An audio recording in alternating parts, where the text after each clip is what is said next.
Saying no can feel heavy. For some, it brings up feelings of guilt, while for others it brings fear of letting someone down. Let's dive deeper into why we struggle to say no and how these roots hold us back. When someone asks for a favor, we often feel an automatic pull to agree, even if we're exhausted or the request doesn't align with our priorities. This automatic response is driven by factors such as fear of rejection, a desire to please, or even the belief that our value is tied to how much we give. Studies show that many people, especially those raised to be caregivers or nurturers, feel that saying no reflects poorly on them. But what if we started seeing no as an essential tool for protecting our well-being? Ask yourself, when was the last time you said not to something because it didn't serve you, and how did it feel? Many people tie their self-worth to how much they can do for others. We've been taught that being selfless is admirable, but what if true self-worth comes from honoring ourselves first?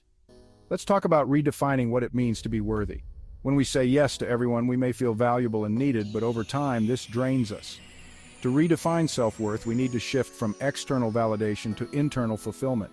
It's about recognizing that your worth isn't dependent on how many favors you can do, but rather on your authenticity and well-being. Start small. Instead of agreeing to every request, ask yourself if fulfilling this request is beneficial to your well-being and aligns with your values. Knowing your self-worth allows you to say no without guilt. Saying no doesn't have to be uncomfortable. With a few practical strategies, you can turn no into a graceful, confident response. Here are some methods to make saying no feel natural and empowering. Be direct but polite. Instead of apologizing or giving lengthy excuses, keep it simple. For example, say, "Thank you for thinking of me, but I won't be able to." A direct, respectful answer shows that you're clear on your decision. Offer an alternative if appropriate. If you genuinely want to help but can't meet the exact request, offer an alternative. For example, "I can't help on Tuesday, but I'd be available later in the week." This shows willingness without overcommitting. You can also use the "let me check" technique. If you're uncertain, use a phrase like, "Let me check my schedule and get back to you." This buys you time to consider whether you want to say yes or no, without feeling pressured to respond immediately. Practice saying no to small requests. First, start with minor requests to build your confidence. When you practice saying no to smaller things, you'll feel more empowered to say it for bigger commitments.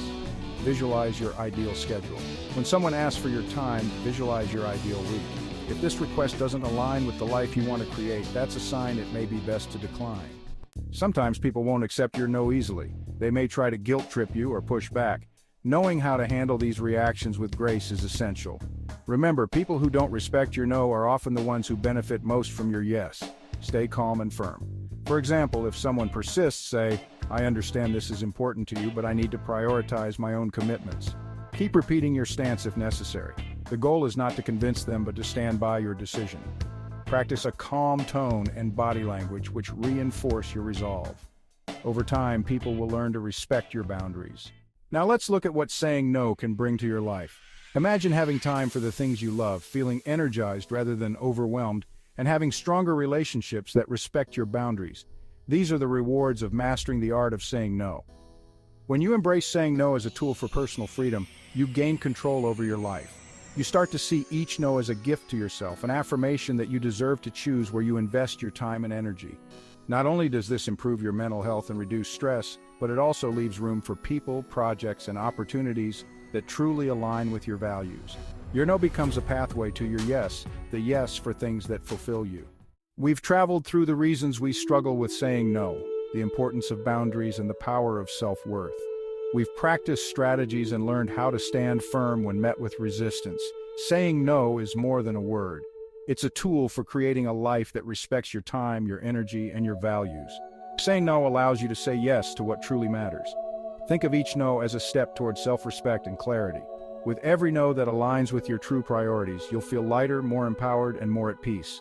Embrace this freedom. Mastering the art of saying no isn't about closing doors. It's about opening the right ones and building a life that reflects who you are and what you value most. Like and subscribe.